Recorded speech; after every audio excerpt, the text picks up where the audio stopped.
Bonjour et bienvenue à tous, Clap de Fin vous propose aujourd'hui une analyse et une critique 100% spoiler du dernier long métrage de l'univers cinématographique Marvel, Avengers Infinity War.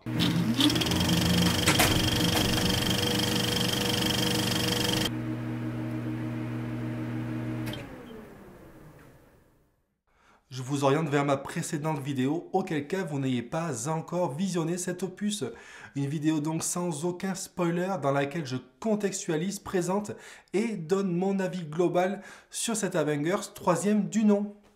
Et pour conclure cet arc, une troisième vidéo théorie vous sera proposée pour le prochain film, la suite, donc Avengers 4. Je tiens à préciser que je n'avais vu aucune bande-annonce, aucun trailer, aucune image, aucune vidéo, ni même sur YouTube à propos de cette Avengers Infinity War. Et oui, chaque scène était pour moi une totale découverte. Et donc dans ces conditions-là, je pense qu'on apprécie beaucoup plus le film que certains. Au commencement des temps, il n'y avait rien. Et puis, le Big Bang envoya 6 cristaux élémentaires qui dérivaient à travers un univers encore vierge. Chacune de ces pierres d'infinité contrôle une des données élémentaires de l'existence, l'espace, la réalité, le pouvoir, l'âme, l'esprit et enfin le temps. Nous suivrons donc la quête initiatique du titan Thanos, le personnage principal aussi déroutant que cela puisse paraître, et de sa soif de pouvoir. Mais nous verrons dans un second temps, un peu plus tard dans la vidéo, ses réels dessins et son profil psychologique vraiment atypique pour un super vilain dans l'univers de Marvel. Et dès la scène d'ouverture, on voit d'emblée que le Thanos made in Joe et Anthony Russo, les réals de cet opus, présente vraiment un faciès et une couleur de peau clairement différente de ses brèves apparitions dans les différents films précédents, avec des traits plus fins, plus expressifs, ce qui lui donnera vraiment un cachet très humain. Et malgré les 2h30 de film, aucune scène d'introduction n'est présente et on est directement plongé au cœur du conflit, où l'on comprend d'une part que Xandar, peuple à qui a été confiée la pierre du pouvoir dans les Gardiens de la Galaxie, a été exterminé, au même titre qu'une grande partie du peuple asgardien, avec Heimdall et Loki comme première victime d'une très très longue série. Et je pense que l'on aura tous apprécié dans ce dernier instant, dans son dernier souffle, l'amour de Loki envers son frère qui n'a pas pu résister à la torture de Thor et qui malheureusement a fait don de sa pierre d'infinité à Thanos. Et pour finir, Heimdall, oui, personnage, vous le savez, omniscient, qui transfère Hulk, et ce malgré une énorme facilité scénaristique, et le transfère donc au temple new-yorkais dont le Doctor Strange à la charge, ce qui permettra d'introduire le Doctor Strange auprès de Tony Stark et des Avengers. Rituel classique dont je ne suis pas très friand, et oui, l'échange d'aimabilité, ou plus vulgairement, le concours de celui qui est la plus grosse, excusez-moi l'expression. Et donc oui, l'échange de deux super-héros qui se rencontrent, et ce pour la première fois, me fait toujours sourire de prime abord, mais l'instant d'après, je sors du film. Et oui, la dédramatisation des scènes est fatalement le pire défaut des productions Marvel. Le dosage de l'humour reste totalement subjectif et chacun y trouvera son bonheur ou son désarroi. En outre, je me pose des questions sur la direction que prend le personnage de Hulk, Bruce Banner.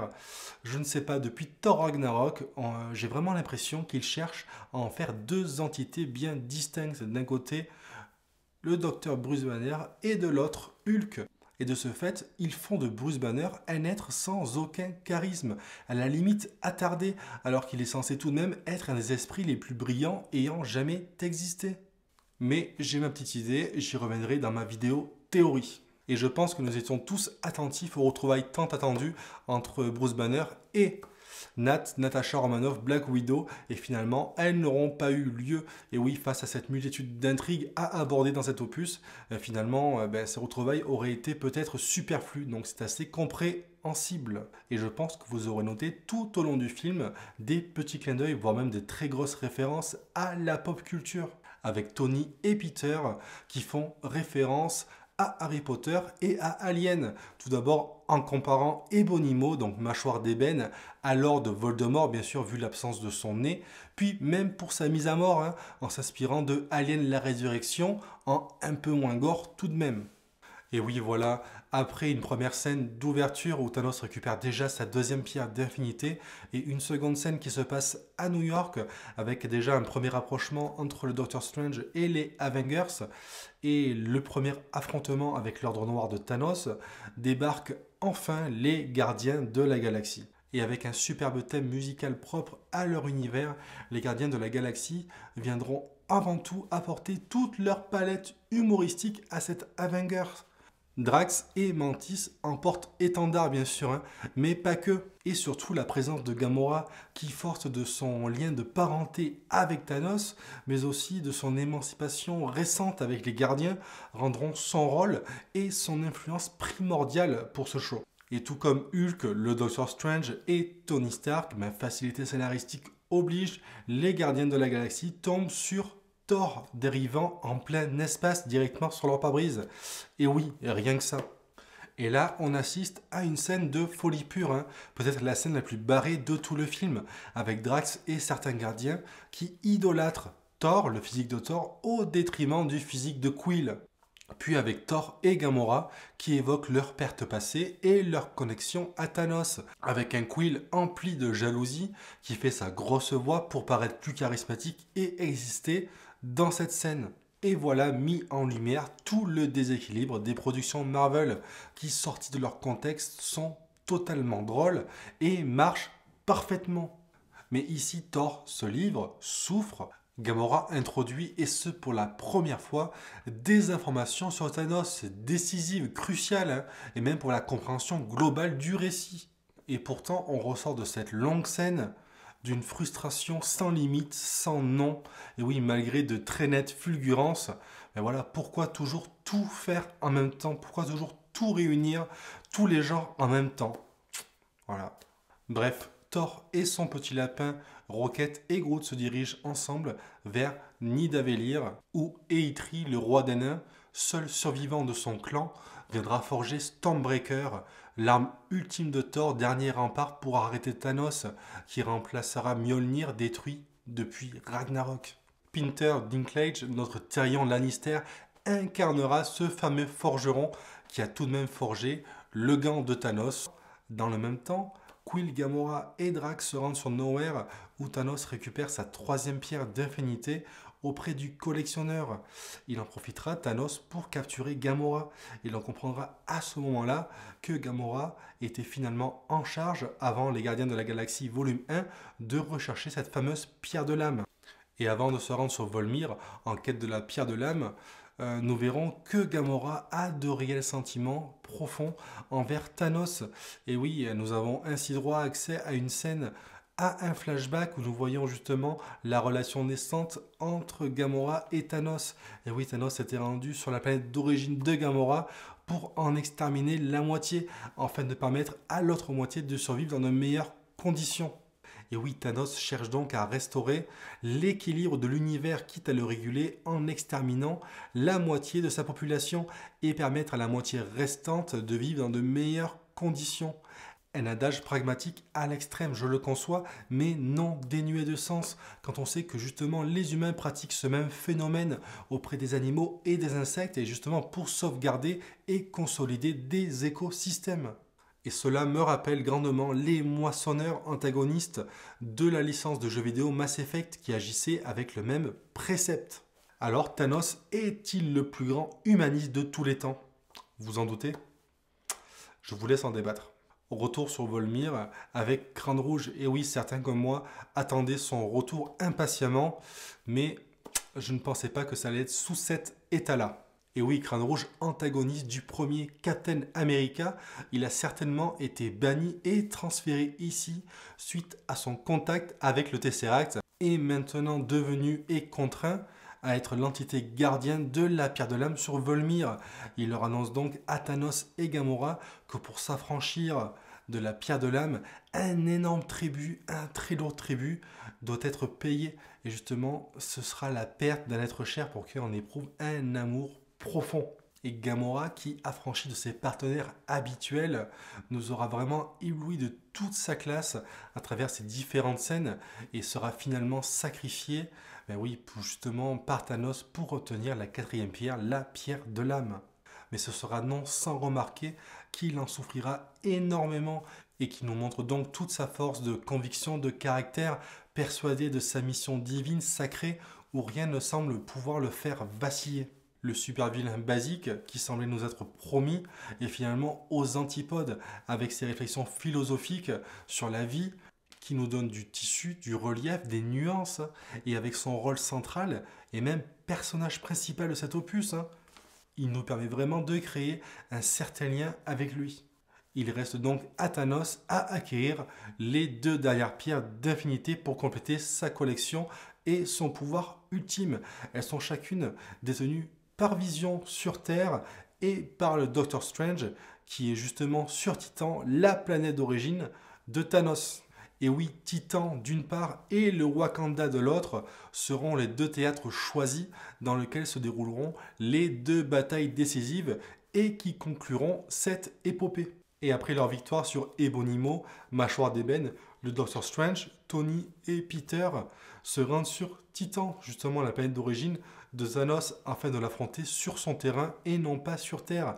Tony en profitera même pour adouber définitivement Spider-Man, donc Peter Parker, comme nouvel élément des Avengers. Et oui, la relation qu'entretiennent depuis Civil War Tony et Peter, presque filiale, est vraiment très bien retranscrite et très émouvante. C'est une des forces du film. Tony Stark est clairement à contre-emploi et il montre un attachement démesuré et de plus en plus poussé envers Peter. Et justement, Peter qui le lui rend bien et qui veut seulement le rendre fier. Vous aurez remarqué le superbe costume de Spider-Man, tirant profit de la toute nouvelle nanotechnologie de Tony, qui lui confère des bras métalliques. Et donc Iron Spider est juste magnifique. Et donc à la recherche de Gamora, Quill, Star-Lord, Drax et Mantis se retrouveront sur Titan, où ils croiseront la route du Doctor Strange, Tony et Peter. Et justement, un léger affrontement se mettra en place, chacun se prenant pour un ennemi. Et on verra finalement que Star-Lord, Peter Quill, est vraiment très à l'aise en combat et qu'il montre avec ses gadgets technologiques qu'il n'a vraiment pas à rougir face aux Avengers. En tout cas, j'étais assez impressionné, je ne le voyais pas de ce niveau-là. Après leur rituel van, moquerie, pique, assassin, ironie, le Doctor Strange entre en analyse où il va, à l'aide de la pierre du temps, l'œil d'Amagoto, évaluer 14 millions de possibilités où une seule pourra vraisemblablement défaire Thanos. Thanos débarquera sur Titan et un superbe fight sera alimenté par la capacité hors norme du Doctor Strange, ce qui rendra les combats intéressants, atypiques, dynamiques, imprévisibles. Et justement, après que Mantis l'ait temporairement neutralisé, ils tenteront de retirer le gant de Thanos. Et à 2 doigts de le retirer, Quill choisira, facilité scénaristique oblige, ce moment-là pour confronter Thanos. Et oui, c'est seulement à ce moment-là qu'il se demande où est Gamora, ce qu'il en a fait, ce qu'elle est devenue. Et donc dans un excès de rage, de colère, où il comprend que justement Gamora est morte, il fait capoter et échouer tout plan. Et oui, malheureusement, ils n'auront pas trouvé mieux que cela pour dynamiser et effectuer un petit rebondissement dans la scène. Donc ça aura été vraiment la seule très grosse fausse note visible du film, en dehors de l'humour omniprésent et du problème de dosage, bien sûr. Et malgré toute la puissance du Doctor Strange, et oui, on a vraiment l'impression qu'il survole tous les autres Avengers, à tel point qu'il talonne vraiment de très très près, voire même peut-être même plus, Thor et Wanda Maximoff. Thanos remporte le combat et encore une fois, sous la torture de Tony, Strange donnera sciemment, et oui, j'ai bien dit sciemment, donc sa pierre du temps, et donc avec la quasi-intégralité des pierres en sa possession, Thanos se dirige bien sûr au Wakanda, à la recherche de Vision et bien sûr de la dernière pierre.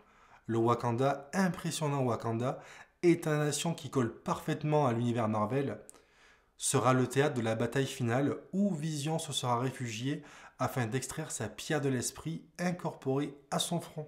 Avant cela, Wanda et Vision, en couple et heureux comme jamais, se feront attaquer en Écosse par l'Ordre Noir. Ils seront finalement secourus par Steve, Natasha et Sam. Petite voire grande déception pour certains dont je fais partie, ces personnages seront très peu exploités Et oui, ce sont les grands perdants de cet opus. Wanda Maximoff, la sorcière rouge, Scarlet Witch, aura tout de même le temps de nous montrer tout son potentiel émotionnel, mais aussi des capacités vraiment monstrueuses qui la hissent vraiment tout en haut de la pyramide des Avengers. Wanda, qui en plus d'être une sorcière, est une mutante. Elle appartient à l'univers X-Men et n'est autre que la fille cachée de Magneto, ceci expliquant cela. Le Wakanda accueille donc Steve et sa bande, et pendant l'extraction de la pierre de l'esprit, il sera le théâtre de l'ultime affrontement, superbe bataille impliquant des milliers d'individus. Thor apparaîtra au bon moment, et oui, il prend enfin part aux hostilités, il était grand temps, et oui, muni de Stormbreaker, et sur le champ de bataille, il va faire des ravages, il va faire preuve d'une force vraiment inouïe, c'était juste impressionnant et beau à voir à l'écran. Et dans le même temps, Wanda, à la demande de Vision, doit justement le tuer. Et je pense que vous vous rappelez tous de cette scène-là, où d'un côté, elle tient en joue et à distance Thanos, et avec son autre main, justement, annihile Vision et le détruit lui et sa pierre.